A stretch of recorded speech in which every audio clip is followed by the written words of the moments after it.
નેતાઓને, એમના મુખ્યમંત્રીને, એમના નાયબ મુખ્યમંત્રીને આ મંચ પરથી કહેવા માંગુ છું, અમારા આંબા ડુંગરવાળાના એક પણ લોકોને તમે છંછેડશો તે દિવસે આંબા ડુંગરના લોકો માટે અમે અમારું ધડ આપી દેવા માટે પણ તૈયાર છે.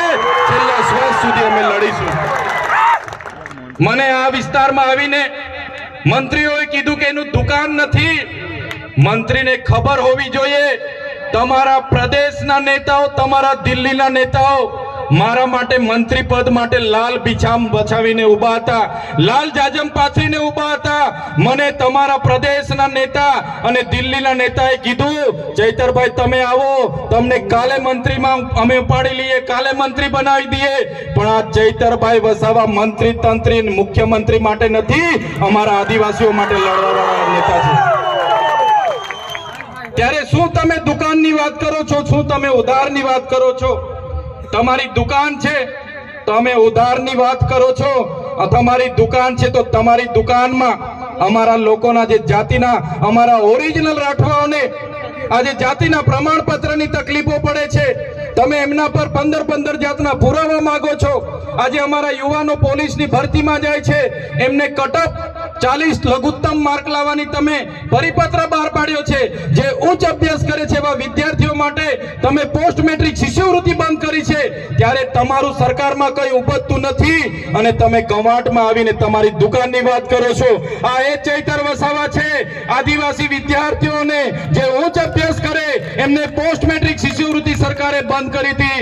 એ સરકારને ઝુકાવીને 460 કરોડ રૂપિયા અપાવવાની ફરજ પાડી એ ચૈતર વસાવા છે. તમારા જેવા માય માંગલા નથી.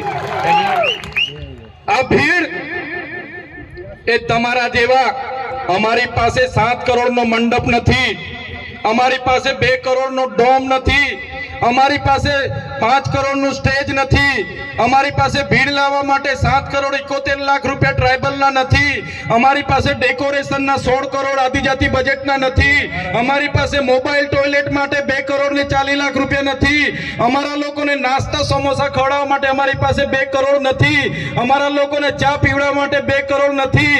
અમારા લોકો આ સ્વયંભૂ અહીંયા આવેલા છે. આ લોકો કોઈ દારૂ ચિકન માટે આવ્યા નથી, આ લોકો કોઈ પૈસા પૈસા માટે આવ્યા નથી. આ લોકો સ્વયંભૂ આવેલા છે અને એ લોકોની આત્મા આજે જાગી ગયેલી છે. ત્યારે તમે બધાને પણ વિનંતી કરું છું, તમારી આત્મા આજે જાગી છે, બીજા 10 જણની પણ આત્મા જગાડો અને આવનારા દિવસોમાં છોટાઉદેપુરમાંથી ભારતીય જનતા પાર્ટી હોય કે કોંગ્રેસ હોય, એમના સુપડા સાફ તમે કરી દો.